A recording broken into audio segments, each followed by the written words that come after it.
ஓம் நமோ வெங்கடேஷாய. கோவிந்தா கோவிந்தா. கூடாரை வெல்லும் ஸ்ரீர் கோவிந்தா என்ற பாசுரத்துக்கிணங்க இன்றைய தினம் மார்கழி 27ஆம் திருநாள். இன்று பெருமாள் புது வஸ்திரம் 24/12 பிரம்மாண்டமான பட்டு தன் திருமேனியில சாத்திண்டு திருவேங்கடமுடையான் விசேஷமான தோமாலைகள்லாம் சாத்திண்டு சுவாமி சேவசாதி தருள்றார். இன்னைக்கு பெருமாளுக்கு பூர்ண பாத்திரமாக அக்கார வடிசல் நிவேதனமானது. பக்தர்கள் அனைவருக்கும் இந்த பெருமாளுடைய திருத்தலிகை சென்றடைந்தது. பட்டு பீதாம்பரதாரியாக சர்வ அலங்கிருத விபூஷிதனாக சுவாமியினது தரிசனம் கோட்டி ஜென்ம சுகிருத்தம். திருப்பதிக்கு போய் பெருமாளை சேவித்த பாக்கியம் இன்று நம் அனைவருக்கும் இதன் மூலியமா நாம் பெறுறோம். எல்லாரும் பெருமாளை நேரில் தரிசனம் பண்ண வாங்கோ.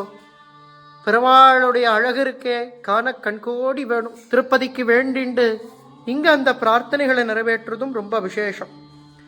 என்ன வேண்டிக்கிறோமோ, உத்தியோகம், உயர்ந்த பதவி, சத்புத்திர பாக்கியம், விவாகம், அது அத்தனையும் பெருமாள் ஜெயம் பண்ணி கொடுக்கிறார். ஆத்மார்த்தமா அவன் நாமாவை சொல்லி வேண்டிண்டா போறோம்.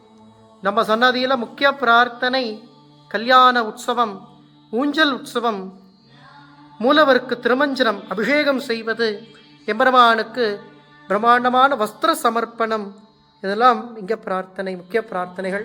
திருப்பதிக்கு வேண்டிண்டு இங்கே அந்த பிரார்த்தனைகளை நிறைவேற்றுறதும், முடிக்காணிக்கை, துலாபாரம், இதெல்லாம் இங்கே பெருமாளுக்கு இங்கே நாம் நிறைவேற்றலாம். சுவாமியை வேண்டிக்குங்கோ. சகல சம்பத்துகளும் 16 பெற்று இன்புற்று வாழ நாம் அவன் தாழ் பணிவோம். சரணாகத வட்சலா வெங்கடரமணா கோவிந்தா கோவிந்தா கோவிந்தா.